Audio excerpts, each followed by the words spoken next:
Free fire game খেলতে শুরু করি 2020 সালে। এলাকার ভাই ব্রাদার গুলোকে দেখতাম রাতে এক জায়গায় বসে বসে শুধু চিল্লাচিল্লি করতো। একদিক দিয়ে ভালো লাগতো, অন্যদিক দিয়ে মনে হতো এরা এমন চিল্লাচিল্লি কেন করে, চারজন করে। তারপর তাদের কথা মতো তাদের মতোই শুরু করি ফ্রি ফায়ার গেম। প্রথম দিন গেম খেলে রাত জেগেছি 11টা, যেটা ছিল রাত জেগার প্রথম কারণ এবং প্রথম ভালোবাসা। এলাকার বন্ধুরা মিলে রাত হলেই আড্ডার আসর দিয়ে বসতাম আর শুরু করতাম গেম খেলা। সবাই তখন গেম খেলা নতুন শুরু করি। এত পরিমাণ আনন্দ ছিল গেমটিতে যা বলে বোঝানো সম্ভব না।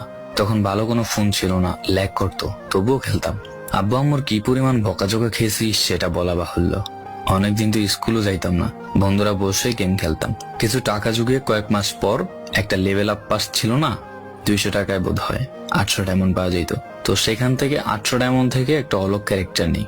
আর সেই অলগ ক্যারেক্টার ছিল তখনকার সময়ের সবচেয়ে দামি ক্যারেক্টার। তখনকার দামি প্লেয়ার মনে হতো নিজেকে। আবার গেমের ভিতর অনেকের সাথে বন্ধুত্ব পর্যন্ত হয়ে গিয়েছিল। গেমের ভিতরে বন্ধুত্ব হলেও বাস্তব ছিল বন্ধুত্বগুলো। তখন ফ্রি ফায়ারে ডু পার্টনার সিস্টেমটা ছিল না, তাই কোনো মেয়ে গেমেও ছিল না। তারপর যখনই মেয়েরা গেমটা শুরু করে তখনই আস্তে আস্তে গেমের আনন্দ নষ্ট হয়ে যায়। অনেক বেশি র্যাম প্রয়োজন হতো, তো তাই গেমটা খেলতে ভালো একটা ফোনের প্রয়োজন হইতো। কিন্তু তখন ফোন ছিল না, কোনো রকম একটা ফোন দিয়ে খেলতাম গেমটা।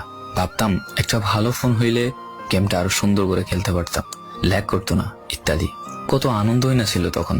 প্রতি সপ্তাহে শুক্রবার বসে সবাই গিল্ডের গ্লোরি ফুল করতাম একটা কাস্টমের জন্য। পরের দিন সবাই মিলে আনন্দ নিয়ে একটা একটা করে কাস্টম খেলতাম। আমার জীবনের প্রথম 3 বছরের ভালোবাসা। কোনো মেয়ের জন্য আমি গেমটা কখনো ইগনোর করি নাই। যখন মন খারাপ থাকতো গেমটা খেলতাম একা একা। একটা ভয় পাইলেই তৎক্ষণাৎ মন ভালো হয়ে যাইত, মুখে সব সময় একটা মৃদু হাসি থাকতো।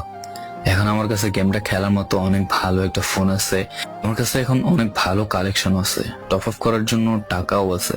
কিন্তু গেমের ভিতরে থাকা সেসব বন্ধুরা আর নেই। সবাই ব্যস্ত হয়ে গেছে, সবার আইডি গুলো অফলাইন হয়ে গেছে। কেউ 1 মাস 2 মাস পর ঢুকে গেমের ভিতর সবকিছু ব্যাক করে দিয়েছে। এখন যার বেশি টাকা সেই বেশি প্রো, এখন কারো স্কিল দেখা হয় না। ফ্রি ফায়ারের সব ফালতু ইউটিউবারদের দিয়ে ভরে গিয়েছে সব। ওল্ড ইউটিউবার গুলো ফ্রি ফায়ার খেলা ছেড়ে দিয়েছে। আমি এখনো সেই 2017 সালে ফ্রি ফায়ার ব্যাক আসবে বলে অপেক্ষায় আছি। এই পুরো ভিডিওটা স্কিপ করতে আপনার ইচ্ছে করছে না, কোনো এক কারণে আপনাকে এই ভিডিওটা দেখতে বাধ্য করে রেখেছে। জি জনাব, তুমি সেই ছেলে যে তার পুরো আবেগ দিয়ে গেমটা খেলেছো। তুমি সেই ছেলে যে 2017 সালের ফ্রি ফায়ারের মিউজিক শুনলে ঠান্ডা মুখ করে ফেলো।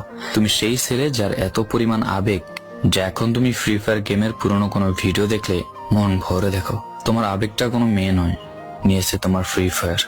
I miss you old free